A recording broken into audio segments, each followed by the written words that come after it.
Hi everyone, we're back with another episode of How to Get My Job.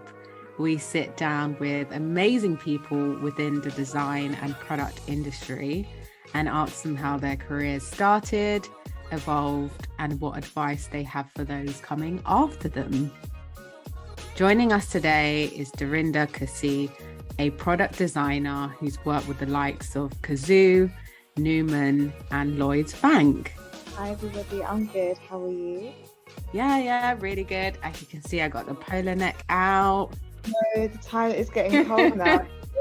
The weather puts stuff on us so quickly. I know the weather has changed. I've got my jeans on, my polar neck. Yeah, feeling cold but cozy. So it's all good. Career journey is really interesting because you've worked across many different industries.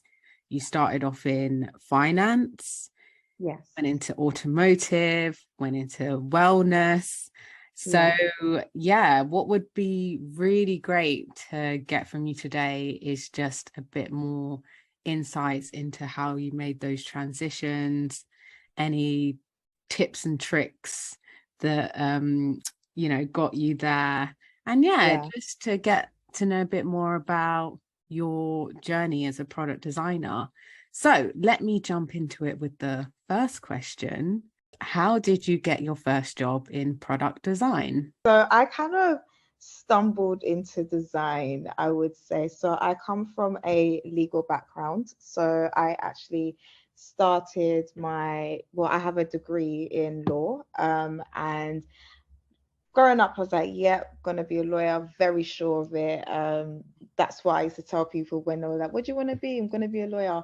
And then once I finished uni, I kind of quickly realized that law was not probably that wasn't the career for me. And so I landed my first role in design at Lloyds Banking Group, as my official title was a junior UX slash quality assurance analyst.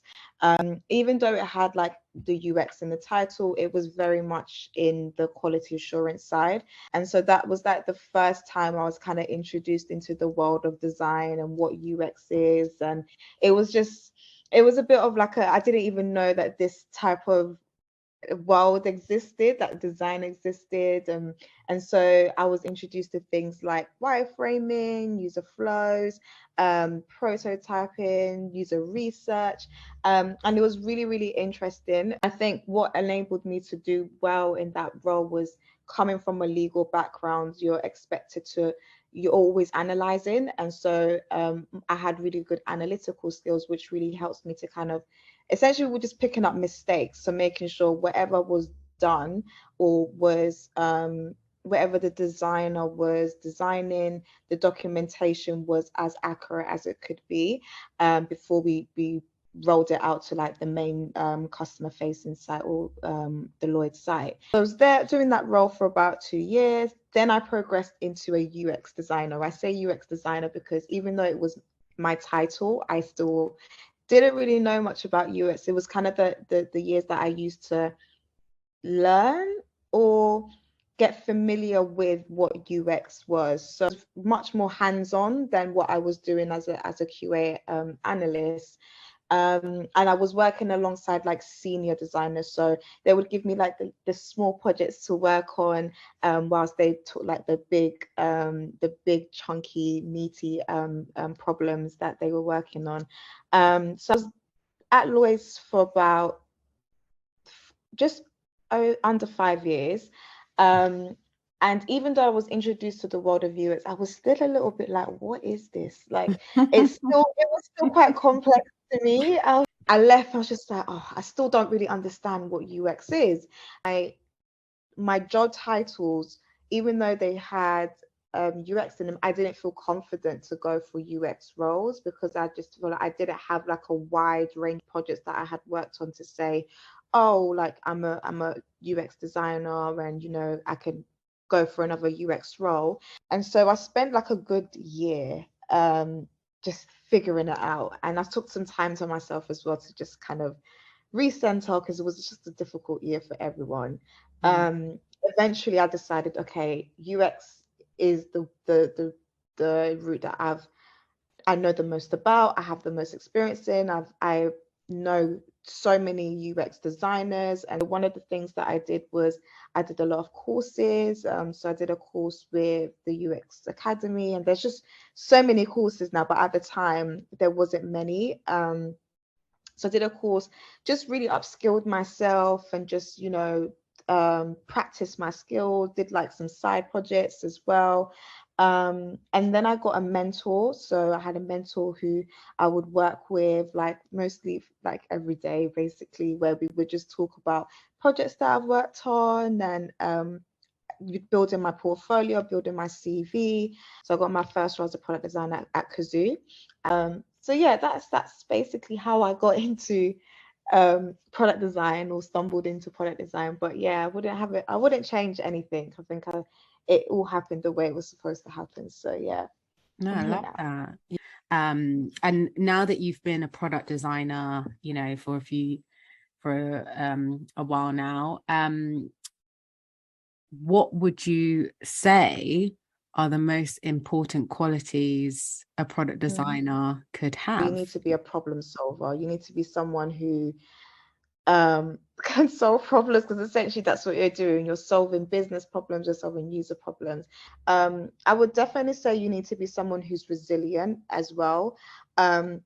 This is something I'm still learning as a designer, actually, in the sense that when you're a designer, you collaborate a lot with other designers, and your work is going to get critiqued, and you're sometimes you're going to design something that may not work, or you may have forgotten something, or you know you may have seniors saying, why have you done this particular way, and explaining your design decisions. And I think at the beginning of my design journey, whenever I got critiqued, I used to take it really personally, and I used to be like, oh my gosh, I'm not a good designer, it's not good enough. And I think you need to be able to kind of separate your work from you as a designer, for one, and really build that resilience within yourself. I would also say you need to be someone who has a desire to improve. Um, you're always learning as a designer. You never know everything. Like I don't know if there's a job where you come to a point you're like, I know everything. I don't think there is something with this with design. Like, you're always constantly learning. And one of my mentors used to be like, go on YouTube and watch every single video on Figma, and just things like that. Like, you're always in that learning mindset. No, amazing. Yeah, I think those are great qualities to have, just in general. Yeah, On the I guess the topic of learning and having that desire to learn and improve, yeah. that leads quite nicely onto the final question, which is, what's the best career advice you've ever been given? One of the things that I think has really resonated with me, one of my senior designers had told me to say yes to the things that scare me. I think when I was like in the early days of my career, I was like, they'll be like, oh, Dorinda, do this. I'll be like, I can't do that. Like, there's no way, I'm not ready. Um, but doing those challenging and scary product projects has grown me as a designer. And then the last thing I would definitely say is embrace failure. um I think sometimes when we fail, we think, oh gosh, it does bring us down a little bit, but I think one of the things that it does do also is it makes you a much stronger person. But no, I really like obviously all of those, but I think the one that stood out to me the most was saying yes to the things that scare Mm, you. I think that's like such a simple idea, but actually when you put it into practice, like, yeah. it leads you into so many like amazing opportunities and situations that you just never thought you would be in. I've loved talking to you today, and I feel like I feel like you've given us so much information and bits of advice there. But yeah, thank you for being a guest. Thank you for having me. Until next time, take care. Bye. Bye.